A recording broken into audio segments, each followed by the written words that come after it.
क्या वजह क्या हो सकती है कि पहले वो माने और फिर उसके बाद उन्होंने इनकार कर दिया, जैसे रिटायर्ड तसद्दुक़ जिलानी साहब ने, और फिर ये जो आज खुद नोटिस लिया गया सुप्रीम कोर्ट की तरफ से, क्या ये लिंक्ड है आपस में? बिल्कुल लिंक्ड हैं, क्योंकि तसद्दुक़ जिलानी साहब कह रहे थे कि मैं पीर से शुरू कर दूंगा काम, इस हद तक वो तैयार थे इस पे, और उसके बाद फिर अचानक उनको आर्टिकल 209 भी याद आ गया और उनको लगा, और बात तो सीधी है दुआ, कुदरत मौका देती है हमारे बड़े लोगों को कि आपके पास ये मौका है कि इससे फ़ायदा उठा लें, लेकिन बदकिस्मती से वो फ़ायदा नहीं उठाते। पहले दिन भी मैंने कहा था कि ये इसको इजी ना लें आप, इन 6 जजेस के ये जो इन्होंने ख़त लिखा था, लेकिन यहाँ तासुर यही देने की कोशिश की गई कि नहीं कोई ऐसी बात नहीं है। जब जस्टिस शौकत अजीज़ सिद्दीकी के साथ हुआ तो वो उस वक्त वो जो पॉलिटिकल पार्टी ट्रोलिंग कर रही थी मुसलसल, उनको पटवारी जज करार दे रही थी। आज दूसरी तरफ से आवाज़ें आ रही थी कि ये कोई यूथिया जजेस हैं। ये बड़ी अफसोसनाक सूरत हाल है पाकिस्तान में।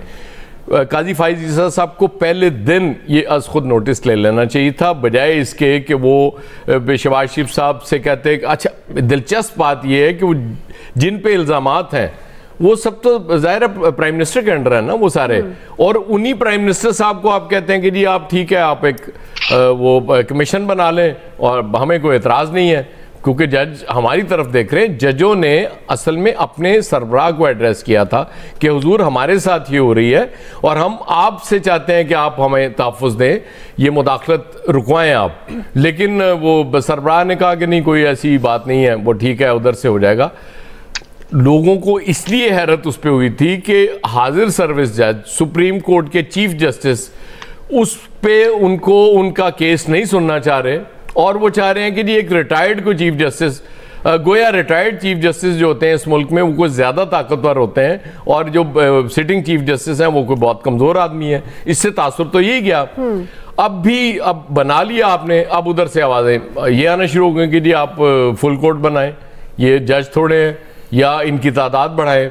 अब प्रेशर आप पे आ गया, लेकिन क्या फ़ायदा हुआ इसका कि जब उधर से इनकार हुआ तसद्दुक़ हुसैन जिलानी से। मैं देख रहा था कहीं वो हामिद खान साहब भी इसका क्रेडिट ले रहे थे कि मैंने उनसे कहा तसद्दुक़ हुसैन जिलानी साहब से कि आप क्यों इनका आलाकार बन रहे हैं, इनको करने दें। तो अब खेल तो शुरू हो गया, अब जो भी हो। अब अच्छा, फिर बड़ी दिलचस्प सूरत हाल है। वो जो सब लोग कर रहे थे ना, इसको डिफेंड कर रहे थे कि जी कमीशन बन गया, बड़ा अच्छा हो गया, इंसाफ मिल जाएगा। अब वो और तरह सी चीज़ें लेके आ रहे हैं। कोई कह रहा है जी 6 का फैसला आ जाना है, कोई कह रहा है 5-2 से फैसला आ जाएगा, इसलिए कोई इशू नहीं है, सब ठीक हो जाएगा।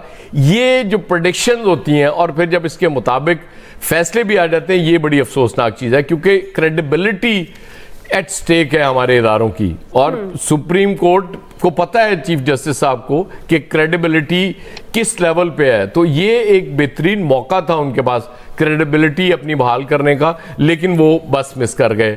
अब उन्हें करना पड़ रहा है। वो खुद करते तो उनकी इज्जत में यकीनन इजाफा होता, लेकिन अब चूंकि करना पड़ रहा है, अब इसलिए वो बात रहती नहीं है उसमें। अब जो मर्जी कहते रहे। देखिए ना, 2-3 दिन से एक ही बात हो रही थी कि जी वो कमीशन की हिमायत हो रही थी हर तरफ से कि जी बड़ा ज़बरदस्त हो गया। तसद्दुक़ हुसैन जिलानी साहब की तारीफ़ें हो रही थी, नो डाउट वो शरीफ आदमी है, अच्छे आदमी है, लेकिन ये मामला इतना सादा नहीं था जितना इसको बना के पेश करने की कोशिश की जा रही थी।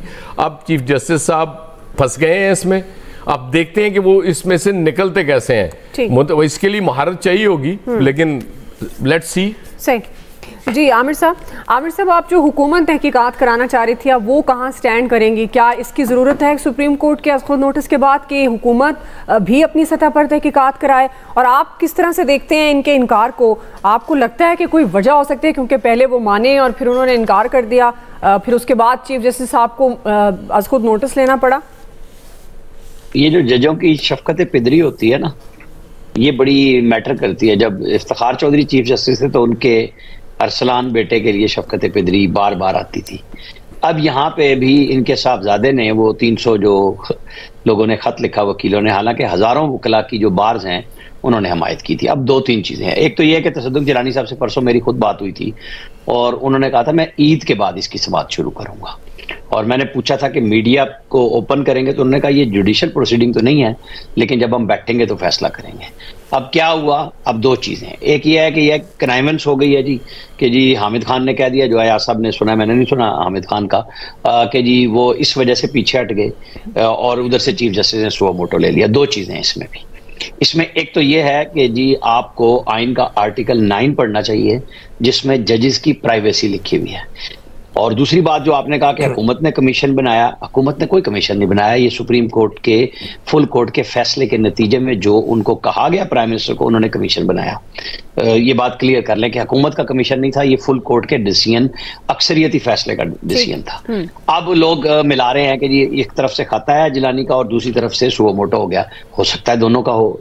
जजेस के ऊपर बात हो रही है कि जी मुनीब अख्तर क्यों नहीं, जस्टिस आयशा नहीं है, तो एक लाहौर में है एक कराची में, और मुनीब अख्तर साहब ने खुद ये सुओ मोटो वाले की फैसले की तायद की कि आज जो नोटिस ले रहे थे, क्योंकि 3 जजेस के नाम आ रहे थे जो पहले से कह रहे थे कि हमें अदालत में इसको तय करना चाहिए। अब आर्टिकल 9 पढ़ें तो वो है जजेस की प्राइवेसी का।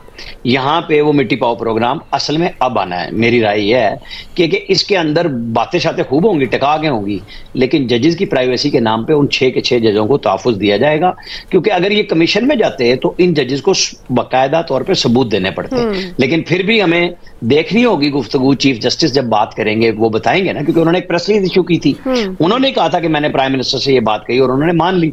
तो अब वो बताएंगे कि वो आज खुद नोटिस पे क्यों गए। क्या वो तसद्दुक जिलानी साहब का कोई उनको मैसेज पहले आ गया था पीएम को, चूंकि उन्होंने खत लिखा है, और जजों ने अपने बॉस को बिल्कुल खत नहीं लिखा, उन्होंने सुप्रीम जुडिशल काउंसिल को खत लिखा और एक रिक्वेस्ट की कि कन्वेंशन कराएं ताकि इन सबको तकरीरों का मौका मिले, जो अदालतों में कर रहे हैं उनसे हटके ओपनली फिर करें कि 200 बंदे डिसोबीडियंस कर लें, प्रेस कॉन्फ्रेंस कर लें, तो जो शौक रह गया है वो पूरा कर लें। आर्टिकल 209 का जो तसद्दुक जिलानी ने हवाला दिया वो ये दिया कि इन्होंने, चूंकि जजेस ने वहां खत लिखा है तो वो जुरिस्डिक्शन बनती नहीं, इन जजों का केस वहां नहीं जा सकता कि वो अगर किसी के खिलाफ ग्रीवेंस लेके आए हैं तो आर्टिकल 209 यानी सुप्रीम जुडिशल काउंसिल उसका हल पेश नहीं करती। लिहाजा अदालत अपने तौर पे देख ले। तो अदालत ने अब अपने तौर पे 7 रुकनी बेंच बनाया। अब इसके अंदर मैंने जैसे 2 जजेस का कहा कि वो इस्लामाबाद में नहीं है, लाहौर और कराची में है। अब आप देखें कि जहां पे जो मेरा हमेशा से असूल रहा है और मैं बात करता हूं जजेस की अपॉइंटमेंट, अब इसके अंदर 3 जजेस एक चैम्बर से हैं और तीनों रिस्पेक्टिव अलग अलग हाई कोर्ट से आए हैं। अब ये बात है कि भाई चिट क्यों आप ना एक पीएन भर्ती देते हैं बगैर इख्तियार के, तो जजों का भी मैकेनिज्म चीफ जस्टिस साहिबान के भी हाथ में नहीं होना चाहिए, बल्कि उन साइलिन से पूछा जाए जो बतौर वकील, बतौर हाईकोर्ट जज इनके साथ निमटते हैं, इनके पास पेश होते हैं, इनसे वकला पैसे मांगते हैं जजेस के नाम पे, अदलिया को बदनाम करते हैं, तो लोग बताएंगे कि जी मैंने तो फलां जज के लिए पैसे दिए थे। जिसको जख्म होगा वो सारे बताएंगे और साबित होगी चीजें। ये जो हर चीज पे कारपेट रखना है ना, जैसे उमर अता बंदयाल साहब ने 10 मई 2023 से लेकर और रिटायरमेंट तक इस खत को दबा के रखा जो अब ओपन हुआ है, जो ओपन किया, जबकि कादी साहब ने तो फौरन उसी रात बुला लिया ना जज कि उनको खत मिलता है 25 का लिखा हुआ 26 को और वो 2.5 घंटे उनको सुनते हैं। अब चीफ जस्टिस साहब अच्छी लंबी गुफ्तगू करते हैं, हम जिसपे बात भी करते हैं, तो जब वो गुफ्तगू करेंगे परसों 11:30 बजे तो बहुत सारी चीजें ओपन होंगी और मेरे ख्याल में अच्छा है कि अब ओपन होना चाहिए। बिल्कुल, एक दफा सामने चीजें आनी चाहिए कि हकीकत है क्या। फैसल साहब, वैसे आपको क्या लगता है इनकार की क्या वजह हो सकती है? क्या ये लिंक है आपस में? आज खुद नोटिस भी और जिस तरह से आमिर साहब भी बात कर रहे हैं, एक अदलिया का जो एक मैकेनिज्म है उस पर भी ज़ाहिर है सवाल उठते हैं। इस वक्त तो अदलिया के